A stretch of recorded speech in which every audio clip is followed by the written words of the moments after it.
5 years after the divorce, I ran into Lucy at a class reunion. She was holding a child, dressed to the nines. I looked plain, invisible to everyone there. We locked eyes for a second, then quickly looked away. She handed the child to her best friend and walked toward me. Still delivering food after all these years? I calmly nodded. The child started crying for mommy, so Lucy hurried over to comfort her. Before leaving, she said, "I have some connections now. If you still want to open a shop, I can help." I lowered my head, took a sip of my cocktail, and rejected her with silence. She suddenly stopped on her way back to the child and turned to look at me. "Do you still hate me? I stopped hating you a long time ago. If there is no love, where would hate come from?" The child's crying got louder. Lucy's paused steps quickly picked up again. Once she picked the child up and coaxed her, the room finally quieted down. Half an hour later, I went to the restroom. When I walked out, I saw her standing nearby, watching me. It looked like she had been waiting for me. I sighed and sat down at a nearby table. She naturally sat across from me. It was the hotel's coffee corner, quiet and tucked away. Lucy stared at me for a long time before finally asking, "Did you get married these past few years?" I shook my head and laughed at myself. I'm just a delivery guy. No house, no car, and a record. Why would I drag some decent girl down? Her eyes filled with tears, guilt spreading across her face. What happened back then was my fault. Before she could finish, my phone rang. My old school buddy Tom had arrived and asked where I was. I looked around and sent him my location. Lucy still wanted to keep talking. "Mommy, I want mommy!" Her nanny had come over holding the child, who started crying again. Lucy had no choice but to leave her business card, say we should talk another time, and hurry toward the nanny. I stayed seated and heard their broken bits of conversation. "Ma'am, sir has been looking for you. The little one only wants you. If she doesn't see you for a minute, she starts crying." Just then, my coffee was brought to the table. Out of habit, I added no sugar and no milk, letting myself enjoy that bitter, sour taste that was hard to swallow. The coffee had barely slid down my throat when Tom sat down across from me, panting. He snatched the coffee from my hand, took a gulp, and immediately sprayed it out. "Damn, that's bitter!" "Jack, when did you get this twisted? You used to hate even the tiniest bit of bitterness. You put a lethal dose of sugar in everything." I laughed and handed him a napkin. "Come on, people change!" "Excuse me, could we get a strawberry milkshake and a hot Americano here?" Tom chuckled. "Can't believe you still remember I love strawberry milkshakes. You've got a heart after all." As he spoke, he lowered his head to wipe the coffee he had sprayed on the table. That was when he saw the business card Lucy had left. He frowned and read the information on it. "Lucy, Vice President of Greenview Group. Isn't she that guy's wife?" I watched their big live-streamed wedding back then. I heard she had an heir a couple years ago. Must be nice being born with everything. I listened without expression. When the strawberry milkshake arrived, I pushed it toward him and stuck a straw into my iced Americano. Tom downed half the cup in one go. When he set it down, he had already changed the subject. "So, how have you been these years? You got married a few years back. I was out of town and couldn't make it to the wedding, so I just sent you some gift money. What's your wife like? Is she here today?" I let go of the straw and answered flatly, "We got divorced. It's been a long time." "Damn!" Tom's eyes went wide with shock. Then he sighed, stood up, and patted my shoulder to comfort me. "It's okay. I'll introduce you to someone better. You've got to keep moving forward. Things will get better." As he said that, he actually sent a whole bunch of photos to my WhatsApp, leaving me unsure whether to laugh or cry. "Really, no need. I don't want to waste anyone's time. I'm not in a place to date now." Tom looked confused. "You still can't let her go?" I smiled and shook my head. "I let her go a long time ago. She married someone else and had a kid." He was even more confused. "Then if you've let go, why can't you be with someone else? You don't smoke or drink. You have an honest job and support yourself. How is that dragging anyone down? And what happened with your ex-wife? Tell me." I lowered my head and drank my iced Americano, but my eyes stayed locked on that business card. That bitter, sour taste reminded me of when I first met Lucy. Back then, I had just started doing food delivery part-time, and she was a girl working at a boba shop. I struggled badly and got endless customer complaints. I got fined more than I earned. She was barely getting by too, always getting scolded by the manager until she couldn't even lift her head. Maybe we were alike. Neither of us was willing to admit defeat. Once I figured out the tricks of food delivery, I became the part-time king of my station. I delivered more orders than some full-time riders, and thankfully, no one complained about me anymore. The boba shop she worked at had the most delivery orders in the area, so little by little we got more and more familiar. Tom cut me off, so it was the old story. Spending time together, falling in love, getting married. I pulled up my sleeve. There was a long scar there. One night, her manager harassed her. I happened to see it and saved her. In a rage, that man slashed me with a knife, leaving the scar and landing himself in jail. Tom looked at the terrifying scar on my arm, sucked in a breath, then gave me a thumbs up. "Bro, that's seriously badass. Then what? After all that, how did you two still end up divorced? What did you do wrong to make her mad?" I lowered my eyes as a storm churned inside me. After my hand got injured, Lucy was terrified. She went to the hospital with me and stayed while they bandaged me. On the day my stitches were removed, we officially got together. We posted a simple photo of our hands intertwined to make it official. Mike, the new delivery rider I was training, left the first comment. "Hi, sister-in-law, Jack is one lucky guy." I politely replied with a meme.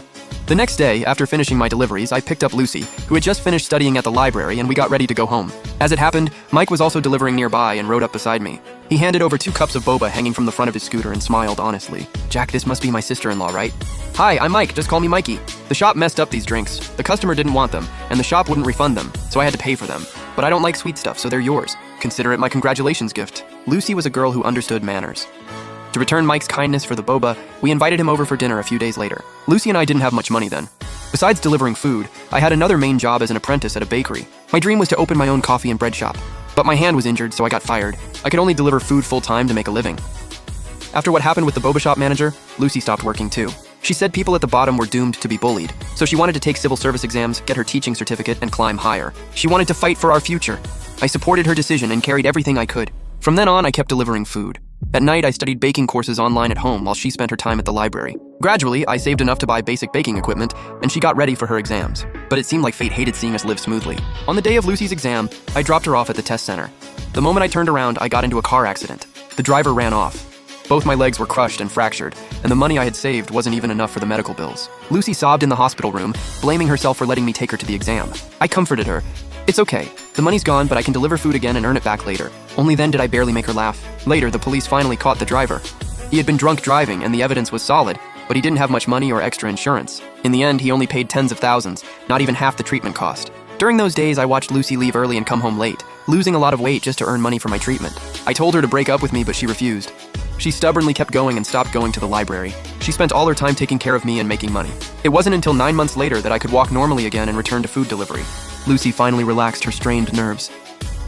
After resting properly for a while, she started studying hard at the library again. After everything we had been through, I worked even harder just to save more money and marry her sooner. In the second half of the next year, she passed both the written and interview parts of her teaching certification. I rented a tiny takeout shop. Once the storefront and permits were ready, I owned my first little bakery. In the third year, we got married. There was no ceremony, just two ordinary people naturally getting their marriage license. As for my family, only my dad was left and he had no objections. Her parents were hard to deal with, but she said she had no real bond with them. She said not to worry about them and secretly got the license with me. We even made the down payment on a new place. Everything was finally moving in a good direction. In the fourth year, my bakery had loyal customers, and I finally had my own storefront. Lucy passed the written civil service exam and was about to enter the interview stage. On the day of her interview, I dropped her off and turned around to see Mike in a sharp suit. He was taking the civil service exam too, and he had passed the written test. Mike noticed me too and explained awkwardly. Only then did I learn that he had delivered food back then, just to experience life outside his family. After making up with them, he went back, listened to his family, and seriously prepared for the exam.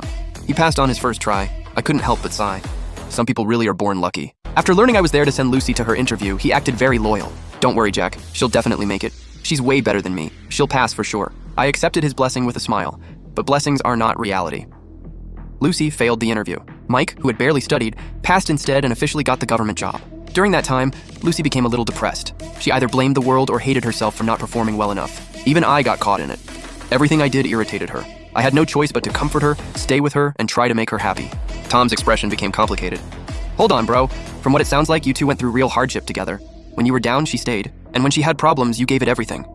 So where did it all go wrong? Before I knew it, my iced Americano was empty, and the straw made a sharp sound in the empty cup. Another half a year passed. Lucy's mood finally returned to normal, and she decided to give up on the civil service exam. She turned around and sent out countless resumes. She wanted a job, and she got one at Greenview Group. She became the lowest level sales rep. Every day after work, she would complain to me. Difficult clients, disgusting bosses, and annoying coworkers. I always listened patiently and comforted her. I helped her find solutions and often made desserts for her to bring to the office so she could build connections. It was on one of those days that I saw Mike again. By then, he was already the general manager of Greenview. He said being a civil servant was boring, so he quit and went home to take over the family business. Back then, I was thrilled and asked him to look after Lucy. At least she was someone he knew, basically a friend. He agreed. After that, Lucy seemed much happier going to and from work. Tom was listening so intently that he didn't even notice his phone vibrating. I was the one who noticed and reminded him to check it. Only then did he look down, embarrassed, and then say goodbye to me. Something came up at work. We'll have to continue next time. I nodded and got up to go home.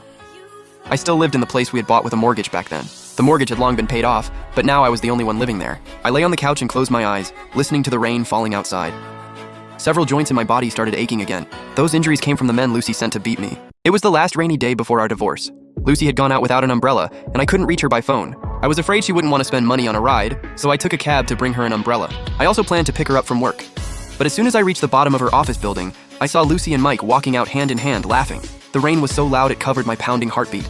I didn't dare be sure, afraid I had misunderstood my best buddy and my wife. So I quietly followed them all the way to the underground parking garage. There, I saw with my own eyes the two of them kissing in the car like they couldn't let go. Only then did I accept the truth.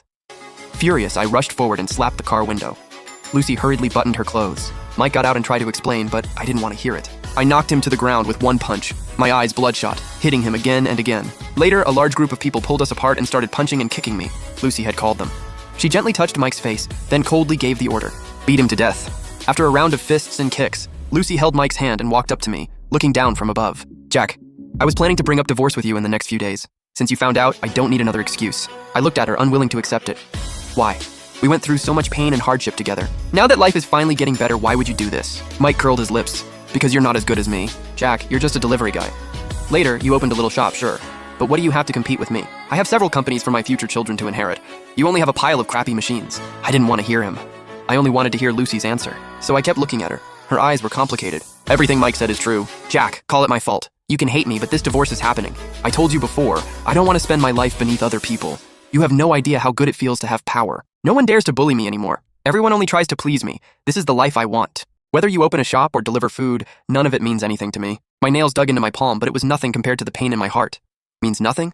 Ha, ha, ha. Did you forget that when you were studying for certificates, exams, and had no job, it was my so-called meaningless money that supported you? Your parents came to me for money again and again. You knew it, but you never stopped them. They were spending the same meaningless money I earned. Lucy bit her lip, and the complicated look in her eyes turned into disgust. Enough. Only someone like you would remember these tiny favors for so long.